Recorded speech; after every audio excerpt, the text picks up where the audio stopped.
নির্বাচন কমিশনের উপর আস্থা রয়েছে বিএনপির, মন্তব্য মির্জা ফখরুলের। নির্বাচনী নিরাপত্তায় আইনশৃঙ্খলা বাহিনীর 9 লাখ সদস্য, থাকছে ড্রোন ও ডগ স্কোয়াড। শাকসু নির্বাচন স্থগিতাদেশের বিরুদ্ধে চেম্বার আদালতে আবেদন।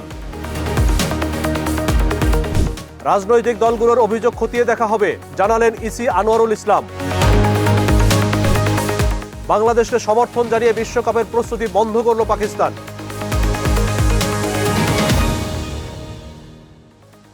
আসসালামু আলাইকুম। দিগন্ত প্রাইম টাইমে সবাইকে আমন্ত্রণ জানাচ্ছি। আমি মোস্তাফিজুর রহমান। শুনছিলেন সংবাদ শিরোনাম, এবার বিস্তারিত।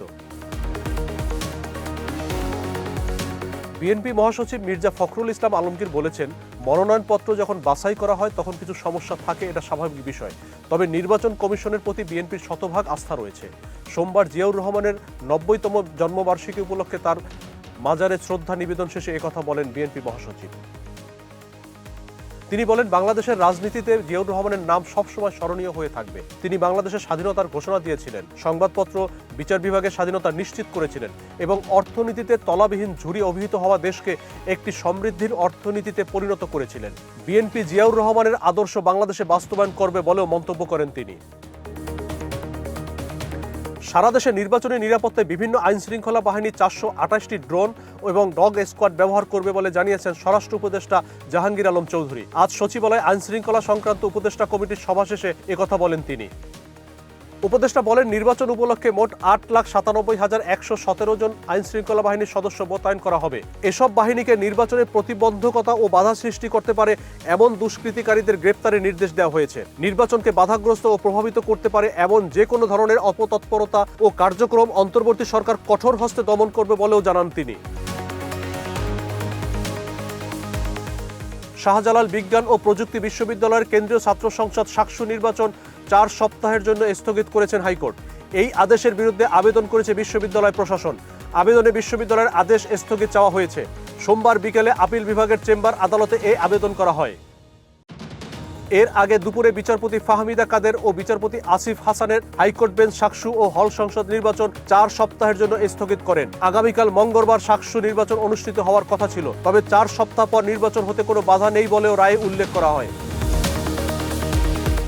রাজনৈতিক দলগুলোর অভিযোগ খতিয়ে দেখার পাশাপাশি প্রয়োজনীয় ব্যবস্থা নেওয়া হচ্ছে বলে জানিয়েছেন নির্বাচন কমিশনার আনোয়ারুল ইসলাম সরকার। সোমবার দুপুরে নির্বাচন কমিশনে গণমাধ্যম কর্মীদের সাথে আলাপকালে এমনটা জানান তিনি। ইসি আনোয়ারুল ইসলাম বলেন, আপিল শুনানিতে মনে হয়েছে একটি ভালো প্রতিদ্বন্দ্বিতামূলক নির্বাচন হবে। প্রার্থীরা যেভাবে শুনানিতে নিজেদের বক্তব্য রেখেছেন, ভোটের মাঠেও তারা সেই ধারাবাহিকতা বজায় রাখবেন বলে মনে করে কমিশন। নির্বাচন কমিশনের উপর কোনো ধরনের চাপ আছে কিনা এমন প্রশ্নের জবাবে আনোয়ারুল ইসলাম বলেন, কমিশন একদমই কোনো চাপে নেই। সবাই চায় ভালো নির্বাচন, কমিশনও তাই চায়। অর্থ উপদেষ্টা ডক্টর সালেউদ্দিন আহমেদ জানিয়েছেন, দেশের অর্থনীতি এখন আর ভঙ্গুর অবস্থায় নেই। বৈদেশিক মুদ্রার রিজার্ভ 18 বিলিয়ন থেকে 32 বিলিয়নে উন্নীত হয়েছে। সোমবার দুপুরে চাঁদপুর শহরের হাসান আলী স্কুল মাঠে গণভোটের অংশ হিসাবে হ্যাঁ ভোটের প্রচারণা মেলার উদ্বোধন শেষে সাংবাদিকদের তিনি একথা বলেন। অর্থ উপদেষ্টা জানান, গেল সরকারের সময় বৈদেশিক মুদ্রা বাজারে টালমাটাল পরিস্থিতি ছিল, এখন সে অবস্থা থেকে উত্তরণ হয়েছে। স্থিতিশীল অবস্থায় আছে ডলার বাজার পরিস্থিতি। রেমিটেন্স প্রবাহ বেশ ভালো অবস্থায় এসেছে বলেও জানান তিনি।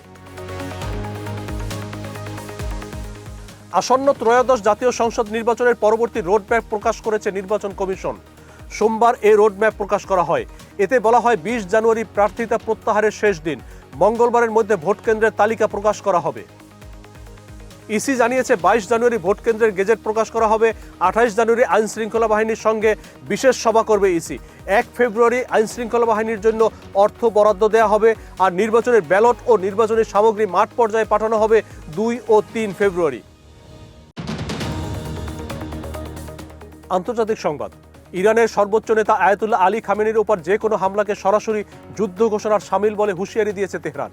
সোমবার এই কড়া বার্তা দিয়েছে দেশটির president Masoud Pezeshkian. Donald Trump খামেনিকে হত্যা বা অপসারণের চেষ্টা বিবেচনা করছেন এমন গুঞ্জনের পরিপ্রেক্ষিতে পেজেশকিয়ান জানান, তাদের দেশের মহান নেতার উপর হামলা মানে ইরানি জাতির বিরুদ্ধে পূর্ণ মাত্রার যুদ্ধ। গত 2 সপ্তাহে ইরানে যে বিক্ষোভ হয়েছে এবং তাতে হাজার হাজার বিক্ষোভকারীর মৃত্যু হয়েছে, এসবের জন্য যুক্তরাষ্ট্রকে দায়ী করেন ইরানের প্রেসিডেন্ট। এবার খেলার খবর। আসন্ন টি-20 বিশ্বকাপ ঘিরে অনিশ্চয়তা আরও ঘনীভূত হয়েছে। নিরাপত্তা শঙ্কায় ভারতে না যাওয়ার সিদ্ধান্তে অনড় বাংলাদেশ, বিপরীতমুখী অবস্থানে আইসিসি। এই অবস্থায় বাংলাদেশের পাশে দাঁড়ালো পাকিস্তান, বাড়িয়ে দিয়েছে সহযোগিতার হাত। বিশ্বকাপ ইস্যুতে টাইগারদের পক্ষ নিয়েছে সাবেক বিশ্ব চ্যাম্পিয়নরা। বাংলাদেশের প্রতি পূর্ণ সমর্থন জানিয়ে নিজেদের বিশ্বকাপ প্রস্তুতিও আপাতত স্থগিত করেছে তারা, এমনটাই দাবি করেছে পাকিস্তানের গণমাধ্যমগুলো। জিও নিউজের দাবি, ইতোমধ্যে বিশ্বকাপ সংক্রান্ত সব ধরনের প্রস্তুতি কার্যক্রম সাময়িকভাবে স্থগিত রাখার নির্দেশ দিয়েছেন পিসিবি চেয়ারম্যান মহসিন নাকভি। এই ছিল আজকের প্রাইম টাইমে। এরপর এক নজরে বিশ্বের আলোচিত সংবাদ। সবাইকে দেখার আমন্ত্রণ জানাচ্ছি। এতক্ষণ সাথে থাকার জন্য ধন্যবাদ। আল্লাহ হাফেজ, আসসালামু আলাইকুম।